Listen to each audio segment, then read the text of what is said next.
Zadili. Okara. Aleyküm. Var mı? Nima somsa var mı? Nima tamdır somsa. Bak. İyami? Kızım zaktan da var. İyi vallahi. İyam men hada deyip geçeceğim. Zadili para verdi. Ben de zam yetim gelen ha. Ha. Pis yetim gelen. Pizza mı? Mesela da. Pizza. Bana da yanlıştan kaçtaş. Karattı ben de hiç. Annem bize. Kapırmam kapırmam. Balya zakafı. Ayo men niyetim gelen ha. Ne bize? Hı? Ne bize? Şaşlık. Mangala. Ne diyecek kaçın? Ben içeri al kap koydu yani. İçeri al. O men o kokteyl isteyen ben. Kokteyl ha? Mesela da.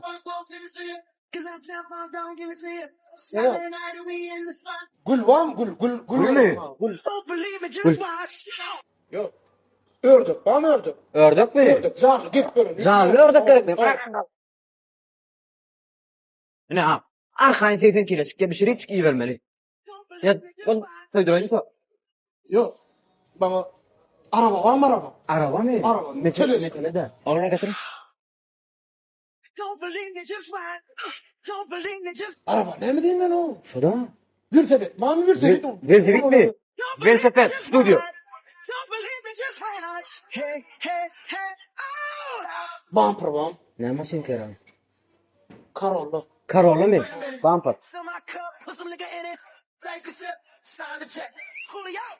Far oğlan mam. Güney yan. Karola mı? Beyne gel. Ne? Hakik karola şey. Söyler karola hemen bunu karola. Arapta. Maykası ne? Eşek var mı eşek? Eşek mi? Bahrayda eşek. Ne söyleme? Avo, un lokan restoranında, jarlı qora restoranında eken mi? Sen söylese. Avo. Erkekler aytdı, boynun al bir. İlim bir oydu boynun al da. Daşar kılgan içine girdin yere. 40 yaş var usta.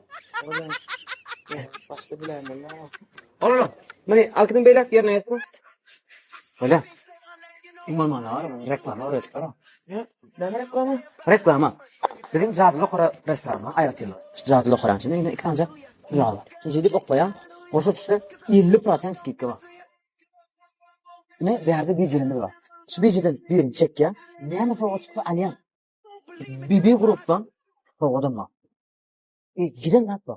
İyi arqan, iyi. İşte açık. İyi. To'g'ri, skidkalar, bahalar ham arzon. Jarlı qora restorani har bir mushtarini qanoatlantiryapti. Doğru.